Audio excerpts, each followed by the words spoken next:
Добър вечер на всички. Благодаря ви от сърце, че тази вечер сте тук и ще бъдете заедно с нас в пътешествие в Китай с нова ера. Това пътуване беше част от наградата за моите постижения в компанията и остави истинско преживяване и дълбока следа в мен. И всяка година през април Нова ера организира пътувания до Китай като познание, вдъхновение и възможност да се докоснете до източната философия. Пътешествията са само една малка част от възможностите, които компанията предоставя. Най-голямата възможност е да бъдеш здрав, силен, осъзнат, за да помогнеш на други хора по своя път. Сега ви оставам да се насладите на пътешествието, през което ще ви приведа тази вечер. Началото на пътешествието започна от Сиан, древен град, който носи усещане за стабилност и история. Тук времето тече по различен начин. Стъпки по градската стена, поглед към малката пагода и дъх от онова старо дълбоко истинско време.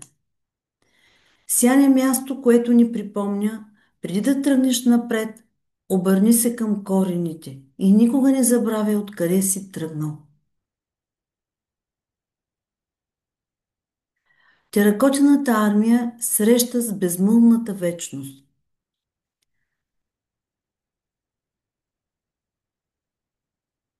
Това е едно от чудесата на археологията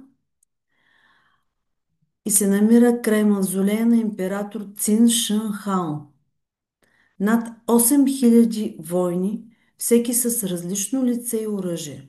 Много от фигурите са били разбити на стотици парчета и археолозите са взели решението да ги възстановят парче по парче. Някои още нямат глави, но те не са изгубени. Просто чакат да бъдат намерени и да бъдат сложени на правилното място.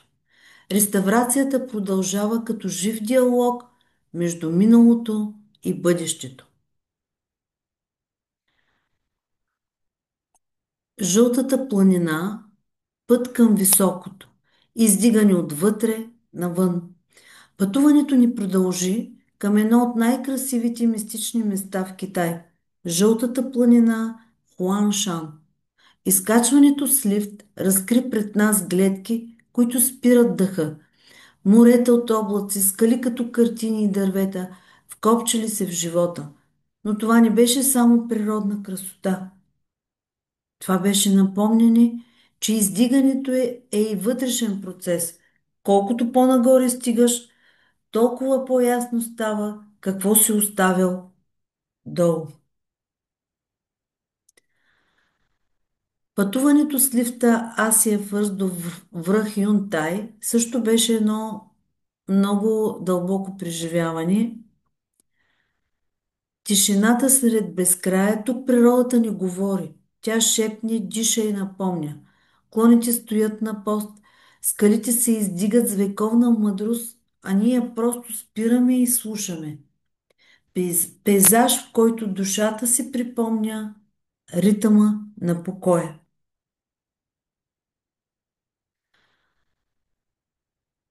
Пещерният комплекс Лунман е едно от най-свещените и вдъхновяващи места в Китай.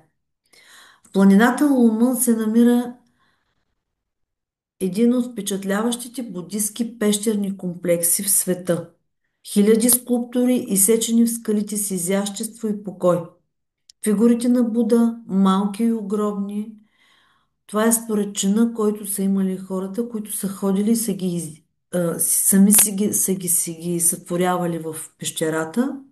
И по-обикновеният човек се е правил по-малка фигура, императора се е направил голяма, нали, съответно и с друга помощ, но тези фигури, малки, огромни, сякаш ни гледат не с очи, а със съзнание. Цялата планина е доста дълга и като на сцена стоят всички издълбани фигури и сякаш ще говорят. Тук не се говори, тук се чувства. В пещерите са разположени над 110 000 каменни статуи, превръщайки ги в най-мащабния паметник на китайското буддистко изкуство от времето на династиите Уей и Тан. Това е през 4-10 век. През 2000-та година пещерите Лунман са включени в списъка на световното наследство на ЮНЕСКО. По реката край Буда. Това е река И. Намира се точно пред пещерите на Лунман по цялото протежение на тази сцена с скулптурите на Буда и тя създава естествена рамка, спокойствие около мястото. Водата и камъкът заедно създават усещания за вечен баланс. Плаването с корабче по реката дава панорамна гледка към хилядите скулптури от другата страна. Вятър леко люлееше корабчето, свещена тишина, беше пътуване не само в пространството, а и към вътрешния ни център. Манастира Шаолин. В Шаолин монасите не просто тренират. Те живеят в ритъм, с дъха, с природата, с себе си. Учението е път на дисциплина и вътрешна сила, медитация и движение, смирение преди всичко. Всяко движение има цел, всяка тишина смисъл. Това не е просто бойно изкуство. Това е път към себе си.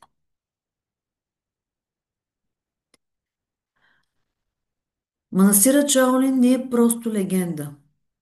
Той е живо място, където духът и тялото тренират заедно. Тук монахът не се стреми да побеждава другия, а себе си. Усеща се ред, смирение и вътрешна концентрация. Когато гледахме демонстрацията на кунг-фу, видяхме в очите им не ярост, а покой. Това е Шаолин, мястото, където силата се ражда в тишина. Дисциплина и дух в едно. Посетихме най-старата обсерватория в град Денгфан. Поглед към небето от 8 век. Посетихме най-старата обсерватория в Китай, изградена е през 1276 година. Тук древните мъдреци наблюдавали небесните тела и коригирали календара на цялата империя. Стояхме там с усещането, че дори небето е част от пътешествието. Божурените градини в Луян.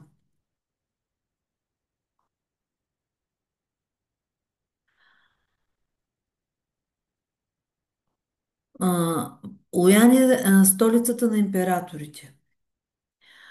Там се разкри пред нас едно от най-красивите кътчета на Китай – градината на Божура.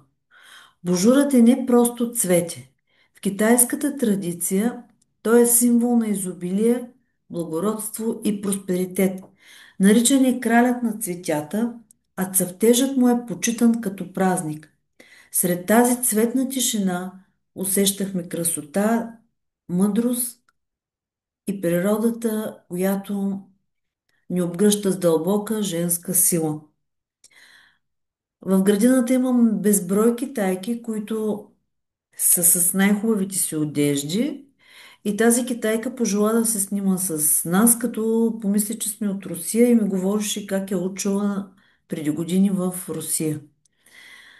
Така че всяко преживяване е чувство така на дълбоко така усещане на всички места, които посетихме.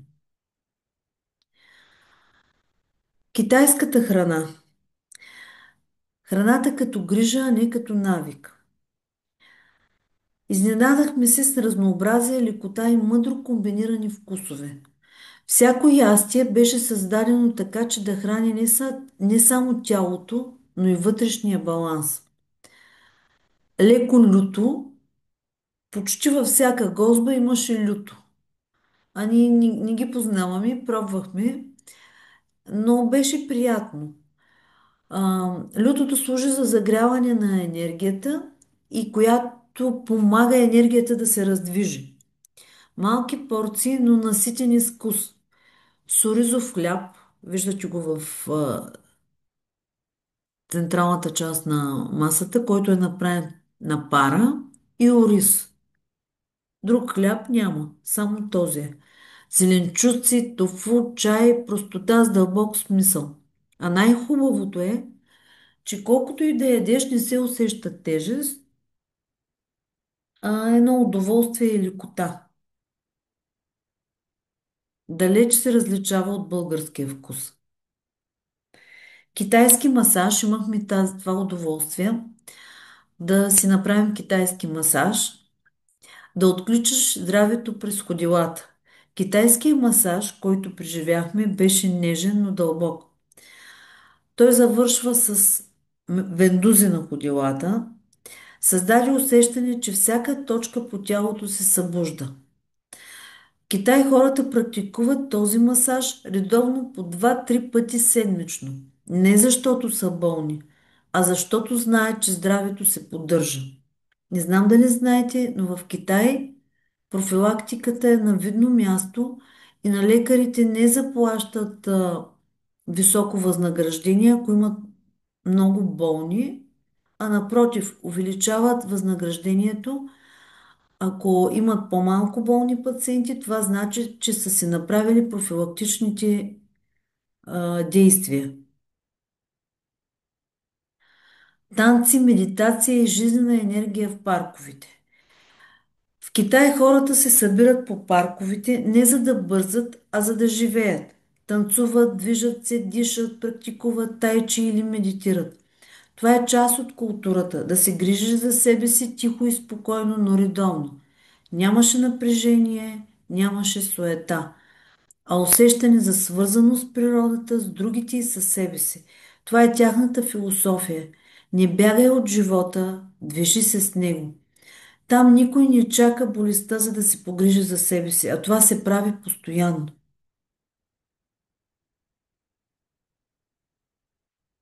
Признание и награди.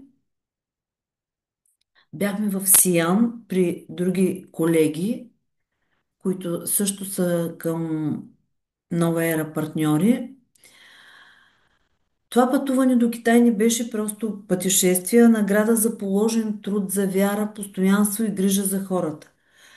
По време на престоя си в Сиан участвахме в специална церемония, в която получихме признание и подаръци за нашата работа и отдаденост в семейството на Нова ера. Имаше вълнение, благодарност, поделяне и чувство на общност. Не просто екип, а път заедно. Това преживяване ни напомни, когато вървиш със сърце, пътят сам се отваря.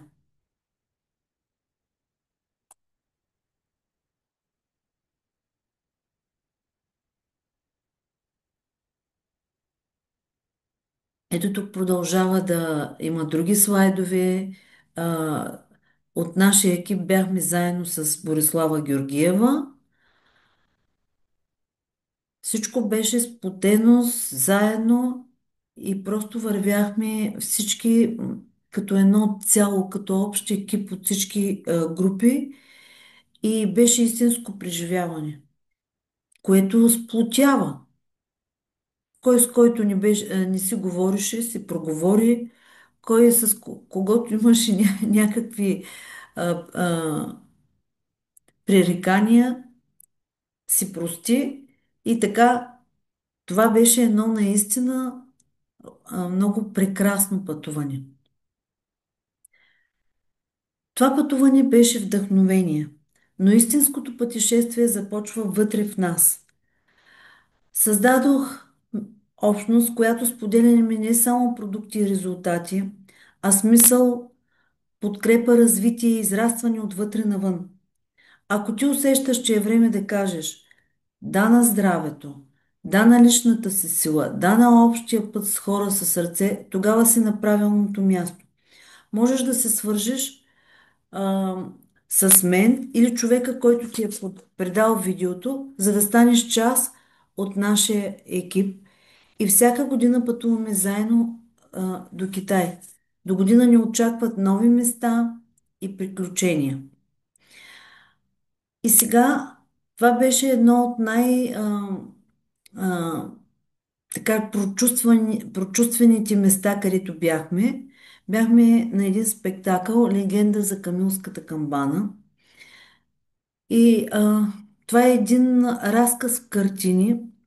Създаваш визията на съвременен Китай, създаден е в чест на президента Си Цзинпин и е вдъхновен от инициативата "Един пояс, един път",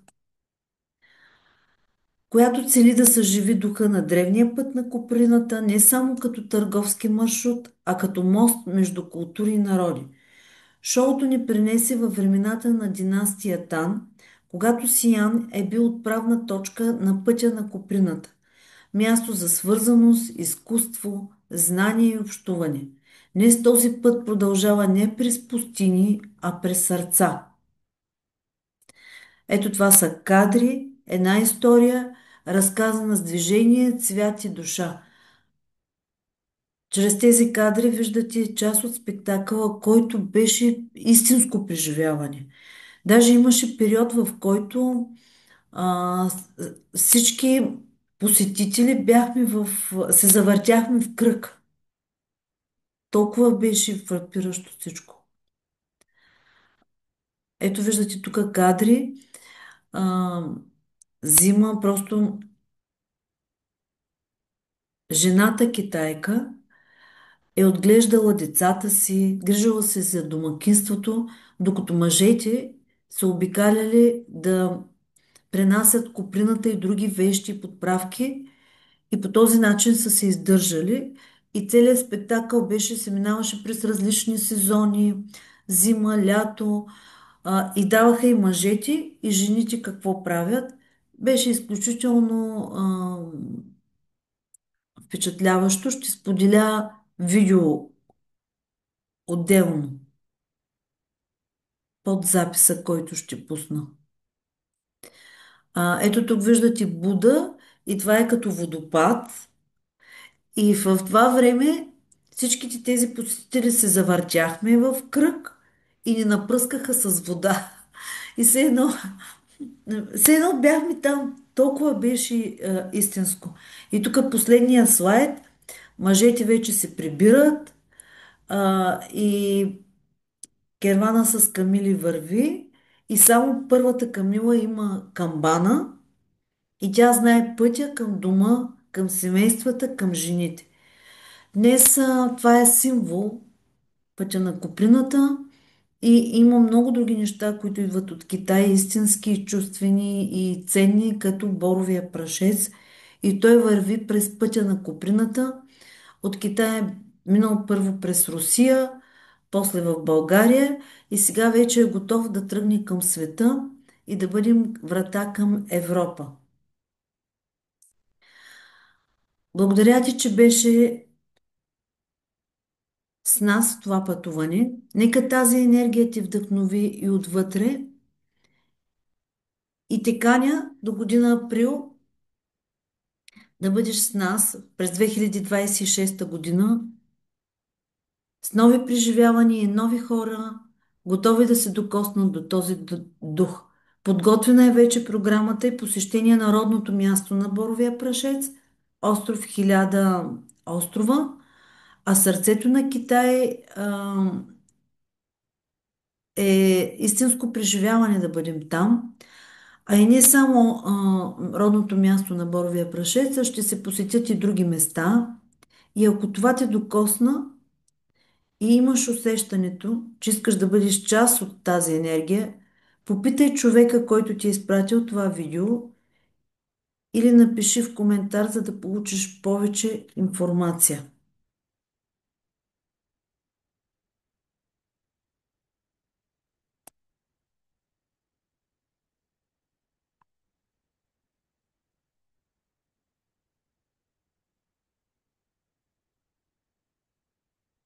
До скоро и приятна вечер!